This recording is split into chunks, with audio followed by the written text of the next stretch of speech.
بە مەبەستی یەکخستن و گواستنەوەی دۆسیەکانی زیندانیانی سیاسی کوردستان بۆ سەر عێراق، وەزیری کاروباری شەهیدان و ئەنفالکراوانی هەرێمی کوردستان لەگەڵ سەرۆکی دەستگای زیندانیانی سیاسی عێراقی و شاندی یاوەری کۆبووەوە. لە کۆبوونەوەکەیە باس لە ڕێکارەکانی یەکخستن و گواستنەوەی دۆسیەکانی زیندانیانی سیاسی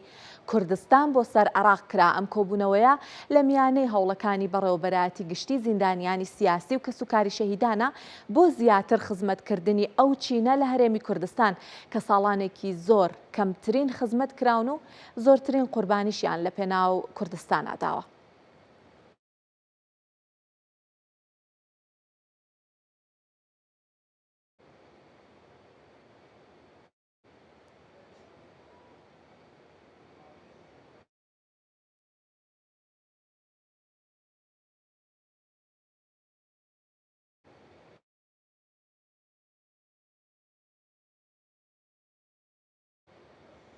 ئەمێ زیاتر دەربارەی هاوتاکردنی موچەی زیندانیانی سیاسی بوەستین و قسەی زیاتری لەسەر بکەین. بۆ مەبەستەش ئەحمەد مامڕەسوول بەڕێوەبەری گشتی خزمەتگوزاری کەسوکاری شەهیدان و زیندانیانی سیاسی لە ڕانیەوە لەگەڵمانە. سڵاو لەبێ کاک ئەحمەد، سەرەتا پێمان بڵێ وەزارەتی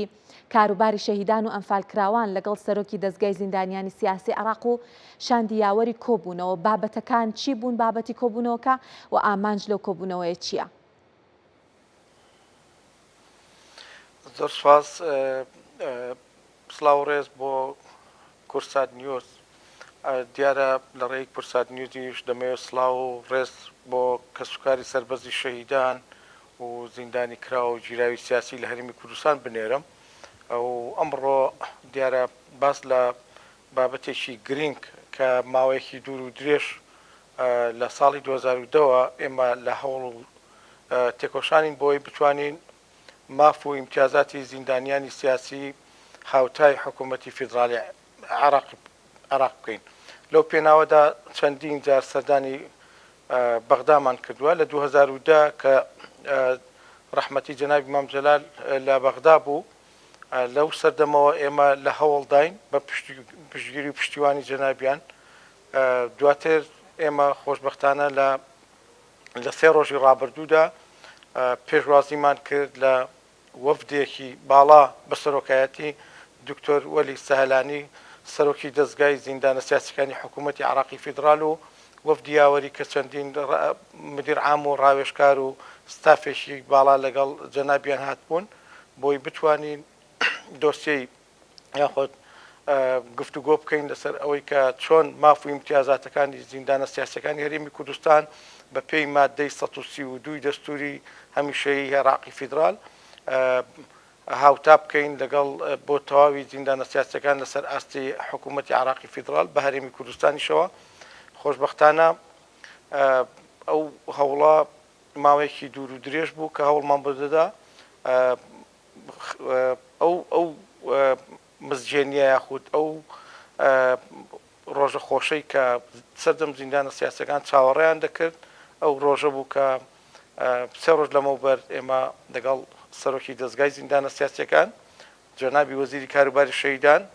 جەنابی کاک دکتۆر ئامانج ڕەحیم سکرتێری ئەنجومەنی وەزیران، کاک دکتۆر عەبدولحەکیم خەسرە و فەرمانگەی هەماهەنگی بۆ دوواداچوون، بەڕێز کاک فارس عیسا فەرمانگەی نوێنەری حکوومەتی هەرێمی کوردستان لە بەغدا بەشداری کۆبوونەوەکان بوون و توانیمان گفتوگۆی شڕ و پڕ بکەین لەسەر ئەوەی چۆن بتوانین لەسەر 2 تەوەری سەرەکی ڕێککەوین. یەکەمیان ئەوە بوو کە هەوڵەکانمان لە ماوەی ڕابردوودا لە چەند مانگی ڕابردوو هەوڵماندا بوو کە یاسای ژمارە سواری هەموارکراوە بە یاسای 35 هەموار بکەینەوە لە حکوومەتی ئیتیحادی بۆی بتوانین سەرجەمە و ماف و امتیازاتانە هەرێمی کوردستانیش بگرێتەوە. دوای هەموارکردنەوەکەش پێویستی بە ڕێنمایی ئاسان جێبەجێکردنی یاساکە بوو. خۆشبەختانە ئەمە تەوەری یەکەمی بابەتەکان بوو کە توانیمان ڕێککەوین لەسەر ئەوەی کە سەرجەم زیندانە سیاسیەکانی هەرێمی کوردستان لە وەجبەی یەکەمەوە، واتە هەموو زیندانە سیاسیەکان تا وەجبەی 16 هەموو ئەو ماف و امتیازاتانە کە بۆ زیندانی کراوە گیراوی سیاسی هەرێمی حکوومەتی فیدرال هەیە بۆ زیندانیانی سیاسی هەرێمی کوردستانیش بەرجەستە بکرێت و لەو چوارچێوەدا ڕێنماییەکی باش بۆ ئاسان جێبەجێکردنی یاساکە بڕیاری لێدرا. باشە بەشی دووەمیشیان بەڵێ کاک ئەحمەد با من پرسیارێک بکەم جەنابەت باسی ئەوەت کردوتت لە وەجبەی یەکەوە هەتاوەکو 16 من دواتر ئەچمەوە سەرەوە بابەتە ئەگەڕێمەوە سەرەوە بابەتە بەڵام با بە دیاریکراوی من شتێکی تر بپرسم ئێستا جەنابەت باسی هەمواری یاسات کرد جەنابەت باسی جیاوازی ماف و ئیمتیازاتی زیندانیانی سیاسیت کرد بە دیاریکراوی کاک ئەحمەد چین ئەو جیاوازیانە کە هەن لە نێوان زیندانیانی سیاسی هەرێم و زیندانیانی سیاسی عراقی کە ئەڵین ماف و ئیمتیازەکانیان جیاوازن ئەگەر چەند دانەیانمان بۆ باس بکەن سپاسدانەکەین. بەسەر چاو ئەمەشت بۆ باز دەکەم با بڕگەی دووەم باسکەم دواتر بۆی پەیامەکەم وەک خۆی بگات. بڕگەی دووەمی ئەوەی ڕێکەوتین لەسەری بابەتی گواستنەوەی دۆستیەی زیندانی کراوە گیراوی سیاسی لە هەرێمی کوردستان بۆ سەر دەستگای زیندانە سیاسەکانی حکوومەتی عراقی فیدرال. ئەمەش خۆشبەختانە ڕێکەوتنی باشی لەسەر کرا و هەردوو لایانی پەیوەندیدار لە دەستگای زیندان سیاسەکانی حکوومەتی اتحادی و وەزارەتی کاروباری شەیدان و منفعلکراوان بە ڕەزامەندی بەڕێز ئەنجومەنی وەزیرانیش کە پێشتر ڕەزامەندی لەسەردا بوو لە سوارچێوەی ئەو نەخشە ڕێگەیانەی کە دانرا بوو پێشتر کارمان لەسەر کرد بوو خۆشبەختانە ڕێکەوتنەکە بە ئەنجام گەێنرا. ئەگەر بین باسی جیاوازیەکانی یاساکان بکەین جیاوازیەکان زۆرە هەر لە بڕی موچەی مانگانە کە جیاوازی لە نێوان موچەی مانگانە کە شتێکی زۆر بنەڕەتیە لای ئێمە زیندانی سیاسی 500,000 دینار من حیمانگانەی هەبووە زیندانی سیاسی لە حکوومەتی اتحادی هەمان ئەوەی کە لەگەڵ ئێمە بووە لە زیندان 1,200,000 دیناری وەرگرتووە. بە جیاوازی شتەکانی تریش کە ئیمتیازاتەکانی تریش کە بۆی هەیە سەفەر بکە بۆ دەرەوەی وڵات 5 میلیۆن دیناری بۆ خەرج کراوە بۆ هەر کەسێک کە هەر ساڵانە سەفەری کردبێ کە سەفەری حەجی کردبێ کرێی بەخشراوە لە ڕسوماتی حەجوانە پارەی پێدراوە. خاڵێکی تر کە زۆر گرینگە بۆیە دروستکردنی یەکەی نیشتەجێبوون بڕەپارەیەکی شیاو کە شیاو بووە بە 86 میلیۆن دینار کە دراوەتە هەر زیندانی سیاسێک کە یەکەی نیشتەجێبوونی دروست بکات و زیندانی سیاسی جگەلەوەی کە بابەتی تەندروستیەکان لای ئێمە بۆ تەنها بۆ خودی زیندانە سیاسەکە بووە لای ئەوان بۆ منداڵەکانیشی گرتوویەتەوە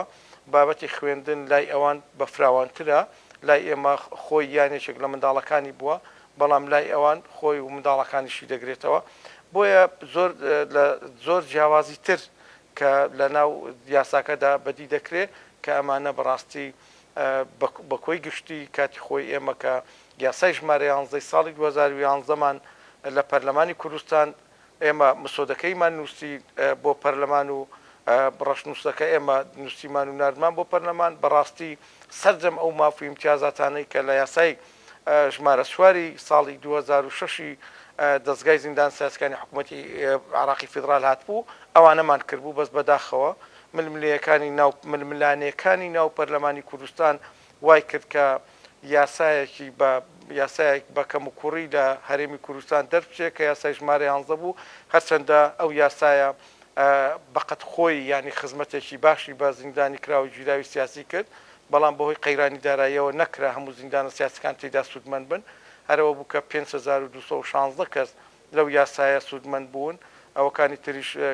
کاریان بۆ کرابوو بەڵام بەهۆی قەیرانی داراییەوە حکوومەت نەیتوانی لە کاتی خۆیدا ئەو خزمەتانیان پێشکەش بکات. ئەی باشە کاک ئەحمەد دەست پێشخەری ئەم هاوتاکردە لەلایەن کێوە بوو و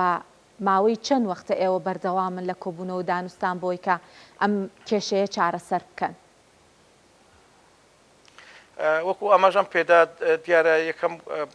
یەکەم جار ئێمە چوینە خزمەت جەنابی کۆچکرد و جەنابی مامجەلال جەنابیان نامەیەکی بۆ سەرۆکوەزیران نووسی ئێمە لەگەڵ سەرۆکوەزیرانی حکوومەتی اتحادی دانیشتین بە هەوڵ و هیمەتی یەکەم قۆناغی دەستپێکردنی ئەم هەوڵا بەوە بوو دواتر ئەو بابەتە خۆشبەختانە لە پەرلەمانی عراق بە بڕیاری قەرارێکی نیابی 26 ساڵی 2010 دەرچوو دوای ئەوە لیژنەیەکی تر تەشکیل بوو لە ئاستی حکوومەتی عراق کە ناسراوە بە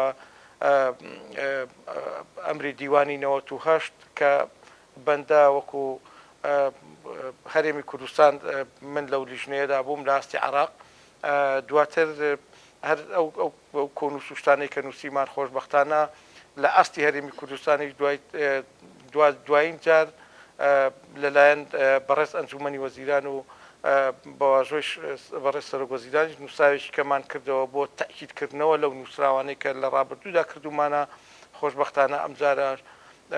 ئەو نووسراوانەمان هەمووی لەگەڵ دەستگای زیندانە سیاسەکان و لەگەڵ ڕیاسی وزەرای ئەنجومەنی وەزیرانی عراق لەسەر خەت بووین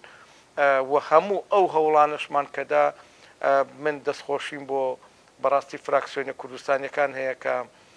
زۆر لەگەڵمان ماندوو بوون لە کاتی هەموارکردنەوەی یاساکە وەکوت لە عراقیەکانی زۆر پشتگیر و پشتیوان بوون سەرۆکی دەستگای زیندانە سیاسیەکان بەڕاستی لەو هەموارەدا زۆر گەورەی خۆی نوان کە هاوکار بوو کە سەرجەم زیندانە سیاسیەکانی هەرێمی کوردستان لەو چوارچێوەی یاسادا شمول بکەن شتی خاڵی زۆر گرنگی تێدایە بەڕاستی من دەمەوێت هەراوە بە ئەوەیە ئاماژە بۆ بکەم ئێمە کاتێک کە ڕێی خۆمان وەکو وەزارەت کۆبووینەوە ڕای خۆمان لەسەر یاساکەی بۆ هەموارەکەی ڕاماندا لەسەری هەموو خەڵکی هەڵەبجە کە چۆتە ئێران ئەمانە هەر هەمویان دەتوانن ئەوانەی مستەمسەکاتی ڕسمیانەیە وەکو زیندانی وەکو گلدراوەی سیاسی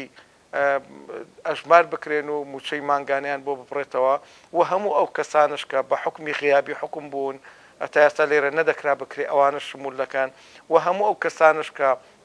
هاوڵاتیانی هەرێمی کوردستان کە چوونەتە وڵاتی تورکیایان وڵاتی ئێران کە بە ئاوارەی لە ئۆردوگایەکان و وەکو خۆیان دەڵێن لە مخەیمات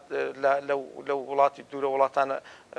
ژیانیان بەسەر بردووە ئەمانەش هەموو شمول دەکەن و خاڵێکی تریش کە زۆر گرینگە کە سوکاری پێشمەرگە کە کاتی خۆی دوای نسکۆی شۆڕش ئەمانەی لە ئێران هاتوونەوە لە جنوب بوون ئەوانش جارێکی تر ئەوانش شمول دەکەن بۆیە بەڕاستی ینی ئەوەی کە ئێستا ئامادەکاریەکانی بۆ کراوە شتی زۆر دڵخۆشکەرە خۆشبەختانە وەفدی ئەمجا ئەم وەفدەی دەستگای زیندانە سیاسەکان کە هاتن تەواوی داتا و زانیاریەکانی زیندانی کرا و ژیراوی سیاسی ئەوانەی لە هەرێمی کوردستان تۆمارن 26,000 بەسەرەوەیەکە ئەوانەی کە سەرجەم ڕێکارە یاساییەکان و کارگێڕیەکانیان تەواو کردووە بەو 5216 کەسەش کە لە سوارچێوەی یاسای ژمارە 11 سوودمەند بوون یەکێک لە خاڵە هەرە گرنگەکانی ئەو ڕێکەوتنێش کە واژۆکراوە شمولکردن یاخود تەواوکردنی مافوی امتیازاتە بۆ ئەو 5216 کەسەی کە لە بەپێی یاسای ژمارە 11 سوودمەند بوون تەواوکەری ماوەی یاسایی تریان بۆ دەکرێت کە 15 ساڵی تر دەکرێت سوودمەند بن یعنی بەڕاستی ڕێکارەکان بە شێوەیەکی سەریعتر ئینشاءڵڵا جێبەجێ دەکەین و لیژنەی هاوبەش لە نێوان ئێمە و دەستگای زیندانە سیاسەکان بڕیاری لێدراوە و بڕیاری کردنەوەی مەکتەبی دەستگای زیندانە سیاسەکانی حکوومەتی فیدرال لە هەرێمی کوردستان ئەمەش بەڕاستی خاڵێکی گرینگە بۆی بتوانین باسانتر کاروبارەکانی زیندانە سیاسەکان بەڕێوە بچێت. باشە من سپاسی جەناب دەکەم لەبەرەوەی کە زۆر بە وردی بژارتان کە خۆی ئەم هاوتاکردنەوە بە دیاریکراوی کێ ئەگرێتەوە کام چینە ئەگرێتەوە بەڵام شتێکی تر کە ئەمەوێت لێرە بیپرسمەوەیە کە گرنگترین ئاستەنگەکان کاک ئەحمەد لە ڕووی یاسایی و ئیداریەوە چین بۆ هاوتاکردنەکە چی بوون و تا چەک ئاستێک لێک تێگەیشتن هەیە بۆ ئاستەنگانە؟ ئەوەی ڕاستی بێت لە ڕابردوودا ئاستەنگی یاساییشمان هەبوو یاسا دوای ئەو هەموارکردنەوەیە زۆر دەرگاکرایەوە و بە شێوەیەکی ڕسمیش لە نێوان هەرێم و بەغدادا کێشەی بودجە و میزانیە هەبوو ئەوەی کە ئەو بابەتە بابەتێکی زۆر هەستیار و زۆر ئەوە بوو کە ڕێگر بوو بەڕاستی زۆر ڕێگر بوو بەڵام خۆشبەختانە یەکێک لە خاڵەکان باسی ئەو بابەتەش کراوە کە میزانیەی تەواوی ئەو خەرجیانەی کە بۆ ئەو خەڵکەی کە هەرێمی کوردستان زیندانی کرا و ژیراوی سیاسین دەکەوێتە ئەستۆی دەستگای زیندانە سیاسەکانی عراقی فیدرال کە ئەمە بێتە بودجەیەکی سیادی لەسەر ئاستی هەموو عراق ئەم میزانی بۆ دابندرێ بە هۆکاری ئەوەی کە دەستگای زیندانە سیاسیەکان بە پێی مادەی 132 دەستوری عراقی فیدرال دامەزراوە. ئەم یاسایەکی سەرتاسەریە یاسایەکە و خەڵکی کوردستانیش بەڕاستی زەرمەندی دەستی ڕژێمی لە ناوچووی بەعس بوونە، بۆیە مافی خۆیانە کە حکوومەتی عراقی فیدرال کە میراتگری ئەم دەوڵەتی ڕابردوو دەوڵەتە فاشوی ڕابردوو بووە کە قەرەبووی سەرجەم خەڵکی کوردستان بکاتەوە. ئەمە بۆ زیندانە سیاسەکان دەست پێکەکە ئەمە دەستمان پێکردووە. ئینشاءالله سیاسەتی حکوومەتی هەرێمی کوردستانیش بەو ئاراستەیەدا دەڕواکە تەواوی خەڵکی کوردستان بە کەسوکاری سەربەرزی شەهیدانەوە بەرنامەی تریشمانەیە بۆ کەسوکاری سەربەرزی شەهیدان. ئینشاءالله ئەمەش دەبێ بۆ شار و گوندە ڕووخاوەکانی هەرێمی کوردستان ئەمەش بەرنمەیەکە ئینشاءالله پرۆژەمان بۆی داڕشتووە. ئینشاءالله لە ئایندەیدا ئەوانش قسەی لەسەر دەکەین و لە قازانجی خەڵکی کوردستان و کەسوکاری سەربەرزی شەهیدان ئینشاءالله بەرنامەمان هەیە. زۆر سپاس ئەحمەد مامڕەسوڵ بەڕێوەبەری گشتی خزمەتگوزاری کەسوکاری شەهیدان و زیندانیانی سیاسی کە لە ڕانیەوە لەگەڵمان بوون. سپاس بۆ زانیاریەکانتان.